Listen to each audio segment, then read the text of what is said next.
Dr. Zakir, are there any particular activities a Muslim should concentrate upon during this blessed month of Ramadan? And of course, we should relate to you the importance of the fact that our viewers really can gain massive benefit by knowing specific activities they can get involved in, and they can start planning the Ramadan now. Yes, I believe that this is a very good question, because most of the activities will be dealing as time goes on in the episode. But just to give a brief outline, I will just specify a few important, because the whole answer will take very long. The few important points that will be noted is that, number one, it is the Niyya. The Niyya is very important. The Niyya of fasting should only be for Allah subhanahu wa ta'ala. And for a fasting to be accepted, the Niyya is important.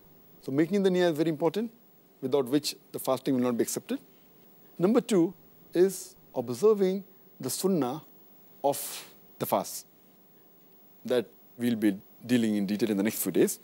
But just a point to be noted, that one of the important Sunnah is that we should have Suhoor as late as possible, that is just before the break of dawn, just before Fajr Salaah, and we should break our fast, have Iftaar as early as possible, immediately after sunset.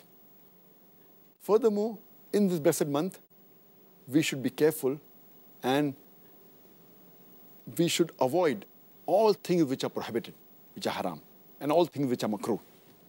And this is the best opportunity where a person, if he has certain activities which are against the Shariah, whether he's doing haram activities or Makrooh activities, this is the best time he can abstain from it. And that will be a good habit which, InshaAllah, he may abstain maybe throughout his life. For example, if a person is habituated to drinking alcohol, if he can abstain from having alcohol from the break of dawn to sunset, he can abstain from it from the cradle to the grave. Similarly, we should take care that we should abstain from things which are Makrooh. For example, it is Makrooh to stand and drink water. And if we are habituated to that, so see to it that in this month of Ramadan, while having water, we should sit down. This was the Sunnah of the Prophet. So it's a good month in which you can abstain from the haram activities which you have been doing, maybe some of them, or the Makrooh activities. Furthermore, it's a good time where you can implement many of the Sunnah of the Prophet in your day-to-day life.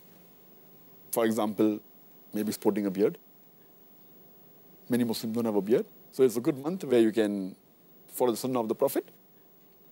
The Sunnah of the Prophet about the du'as of when you enter the home, when you leave the toilet, the dua that is there when you're traveling in a vehicle. Subhanallah, saqlana haza mukannalu mukrinin, wa inna rabbina munqalibun. So this is a good month in which you can adopt as much as Sunnah as possible so that we can be on the straight path. This is a very good month where you should see to it that you should offer the Salah.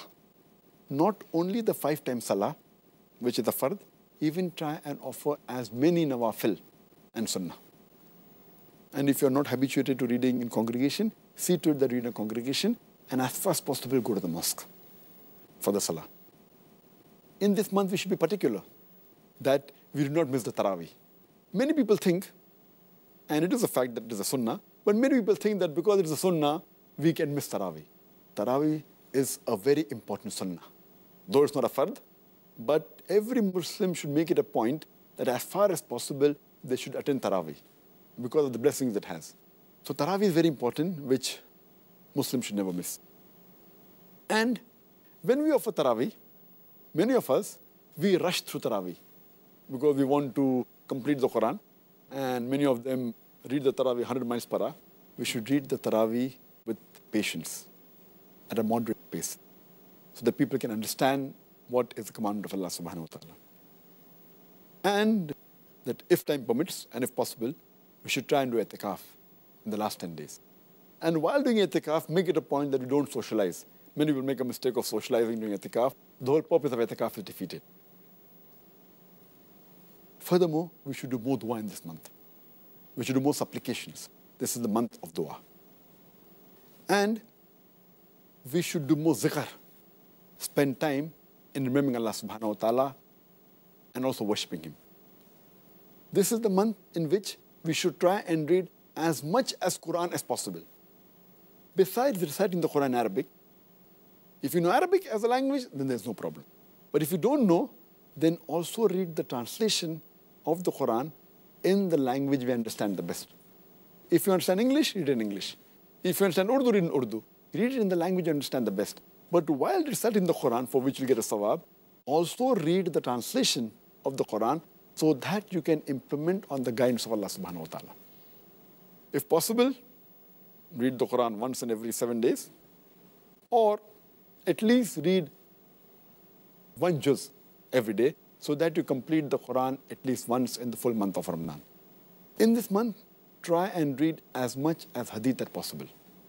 But see to it that you read the authentic hadith. And the best book on hadith is the book of Sahih al-Bukhari, then is Sahih Muslim. You can read the other Kutub al-Sitta also, but read authentic books on hadith. Read books on the lifestyle and the seerah of the Prophet Muhammad sallallahu alaihi wasallam. See to it that if you have not given the zakat, please give the zakat, which is an obligatory charity. And every rich person who has a saving of more than the nisab level, more than 85 grams of gold, he or she should give 2.5% of his saving every lunar year in charity. That is zakat. And many people, they do not calculate the zakat properly. You make it a point that you calculate the zakat honestly, and it is better to give a little bit more rather than to give less. So calculate it properly and see to it that you give your zakat. And this Ramadan is a month of generosity. It's a month of sadaqah. And you get 10 times more reward for your good deeds. So this is the month where you should do maximum charity. And besides that, we should make it a point that during this month, we should be cheerful. Many of the Muslims, they look dull, they look gloomy. We should be cheerful and happy. And we should give more time to our family. Many times we neglect our family. We should see to it that we give more time to our family and do all these activities collectively. We should also have husn saluk to the people around you. That means we should deal with the other human beings with mercy, with love, with care. If they've done some mistakes, then forgive them. This is the month of forgiveness. If you have done something wrong to them, ask for forgiveness. Live with the people around you with love, care, and with affection. We should do tafakkul. That means ponder on the things. See to it that you plan your month of Ramadan. Plan it properly. And see to it that you do not waste not even a minute, not even a second. This is the month of gaining. And this month is the best month for self-improvement also.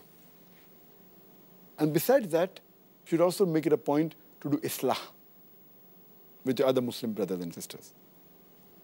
It's also the best month to do dawah. That is, convey the message of Islam to the non-Muslims. So it's my request to the brothers and sisters that plan your month efficiently and see to it that you utilize every second of this blessed month.